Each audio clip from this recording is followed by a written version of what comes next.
Hope hospital आप लोगों से 20 साल से जुड़ा हुआ है, हम पैनल में हैं और कई लोगों को मैंने इलाज किया है 20 साल से। मैं एक ऑर्थोपेडिक सर्जन हूँ। Hope hospital Tekanaka Kanti road में है।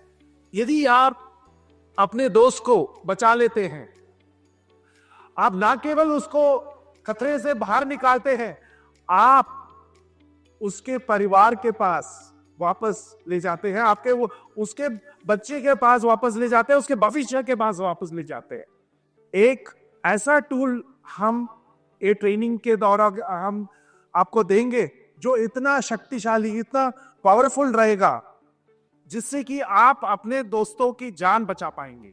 पत्थर तोड़ना, सुरंग बनाना सिर्फ ये आपकी पहचान नहीं है। दोस्त अपने कली को बचा पाते हैं तो आपकी पहचान एक जीवन रक्षक की हो जाती है। तो आप तैयार हैं आज के ट्रेनिंग के लिए? ये एक तैयार है, ओके। चलिए, यदि आदमी सांस नहीं ले रहा है तो 3 से 5 मिनट में खून से जो ऑक्सीजन जाना चाहिए ब्रेन तक, वो जाना बंद हो जाता है और ब्रेन मरने लगता है।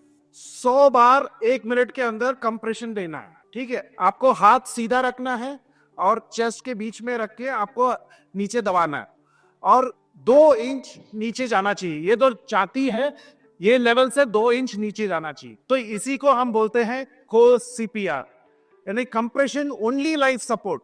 सिर्फ कंप्रेशन करना है, ये सिंपल कर दिया है। तो लोग ये नहीं समझेंगे कि अरे बहुत कॉम्प्लिकेटेड है, बहुत मुश्किल है, अपने को सांस भी देखना है, पल्स भी देखना है। तो इसको हमने बहुत सरल कर दिया है। 1 2 3 4 5 6 7 8 9 10। फिर उसको अपने को एक नहीं, वो भी नहीं करना है। तो ये हम ट्रेन लोगों को ये सिखाते हैं माउथ टू माउथ रेस्पिरेशन। लेकिन जिनको जो आम आदमी हैं, उनको सीधा सीधा ये कंप्रेशन करते रहना है। ये किसके लिए करेंगे?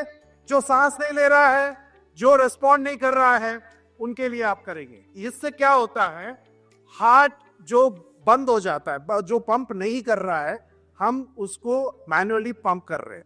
तो जब हम मैनुअली पंप कर रहे हैं, ब्रेन को ब्लड जाना शुरू हो जाता है। ऐसा कौन सा सबसे इंपॉर्टेंट चीज है जो एयरवे, जो सांस की नली है, उसको ब्लॉक करता है? करेक्ट। तो जो भी फॉरेन बॉडी है, तंबाकू वगैरह है, वो एक उंगली से निकाल देना है ताकि सांस की नली खुल जाए। लेकिन सबसे इंपॉर्टेंट ऑर्गन जो है, जो ब्लॉक करता है, वो है अपना जीभ, टंग। टंग फॉल को कैसे ठीक करें? बहुत सिंपल सा मैन्योर है, चिन लिफ्ट और हेड टिल्ट। तो आपने को सिर को पीछे करके, ये इसको चिन बोलते हैं, चिन को आगे करना है। ये सिर्फ इतना करने से जो जीभ है, जो ब्लॉक कर रहा है सांस की नली को, वो खुल जाता है। उसको बोलते हैं कार्डियक अरेस्ट, ठीक है? जिन्हें हार्ट पंप करना बंद हो जाता है। यदि आपको दिखा कि एक आदमी शॉक में है, तो आपको तुरंत उसको पैर ऊपर करना है। ये ट्रीटमेंट है शॉक का। पैर ऊंचा करना और उसको एक ब्लैंकेट से ओढ़ देना, क्योंकि वो बहुत ठंडा है, उसका शरीर बहुत ठंडा है, तो उसको गर्म करना बहुत जरूरी है।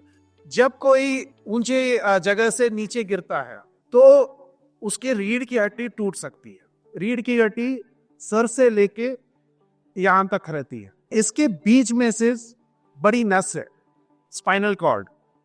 वो यदि कट जाता है ना, आपको कोई डॉक्टर भी बचा नहीं सकता। यदि बीच का स्पाइनल कॉर्ड कट जाए, वो उसको रिपेयर ही नहीं कर सकते। आपने देखा होगा कई अपने वर्कर्स है WCL के, जो पूरा पैरालाइज्ड है, वो इसी के वजह से हुआ है। और कई बार क्या होता है, ये फ्रैक्चर तो होता है, लेकिन जो बीच का जो नस है, स्पाइनल कॉर्ड, वो सही सलामत रहता है। हमको ये सावधानी से पेशेंट को उठाना है। तो जो सबसे एक्सपीरियंस्ड आदमी है, उसको गर्दन की ओर बैठना है और उसको ये देखना है कि गर्दन रोटेट ना हो। रीढ़ की हड्डी मुड़ जाती है और वो ये जो बीच की नस है, वो कट सकती है। तो इसीलिए पोजीशनिंग इंपॉर्टेंट है। यदि पीठ की रीढ़ की हड्डी टूटी है, तो हम, यदि टूटी भी नहीं भी है, तो हम ये यूज करते हैं, इसको बोलते हैं, इसको स्पाइन ब्रेस बोलते हैं, ठीक है? हाँ। तो ये ऐसे उसको बांध के लेटा के ले जा सकते हैं। तो ये जब हम शिफ्टिंग के वक्त हमको ये सब चीजें ध्यान रख के उसको शिफ्ट करना है। ये जो फर्स्ट एड टूल्स हैं ये स्पेसिफिकली माइन इंजरीज में काम आते हैं। ये जो स्पाइनल एक्सट्रैक्शन डिवाइस है जो हमने बताया, ये इसमें सर का भी ये जो यहाँ तक आता है तो ये गर्दन भी प्रोटेक्ट कर लेता है। और रीढ़ की हड्डी में ये स्कूप स्ट्रेचर बहुत काम में आता है। तो ये स्कूप स्ट्रेचर क्या है, तो ये दोनों साइड से उसको हम उसको कनेक्ट करके उठा सकते हैं। हम ये सोच के चल रहे हैं, हम ये अज्यूम कर रहे हैं कि उसकी रीढ़ की हड्डी टूटी है, उसका कॉर्ड कट सकता है, इसलिए ऐसे स्ट्रेचर्स यूज करने से हम इसको प्रोटेक्ट करते हैं, रीढ़ की हड्डी को प्रोटेक्ट करते हैं। ये सिंपल चीज है लेकिन ये किसी की रीढ़ की हड्डी को और नुकसान नहीं पहुंचाएगा। ये मॉडर्न एयरबैग्स हैं जो वैक्यूम या उसको पंप करने से ये एकदम कड़क हो जाता है और स्ट्रेचर जैसे हम यूज कर पाते हैं।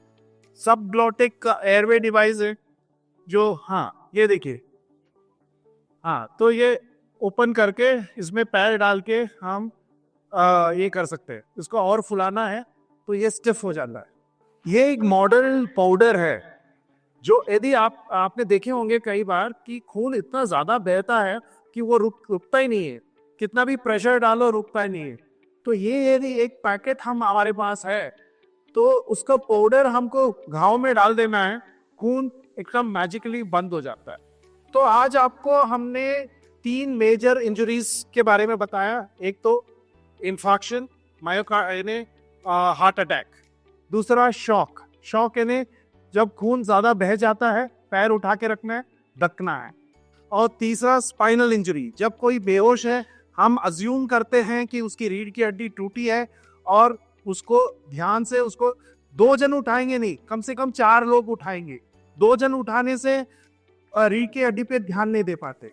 और सर्वाइकल इंजरी देखा था हमने, नेक इंजरी, हमने देखा कि एयरवे में कैसे क्या क्या चीज हम कर सकते हैं। सांस की नली सबसे इंपॉर्टेंट चीज है। हम लोग ABC बोलते हैं जब रिससिटेशन करना है, किसी की जान बचानी है, एयरवे, ब्रीदिंग और सर्कुलेशन। तो पहला सबसे इंपॉर्टेंट चीज सांस की नली को खुला रखना, ये सबसे इंपॉर्टेंट है। उसके बाद कंप्रेशन देना शुरू करना है आपको।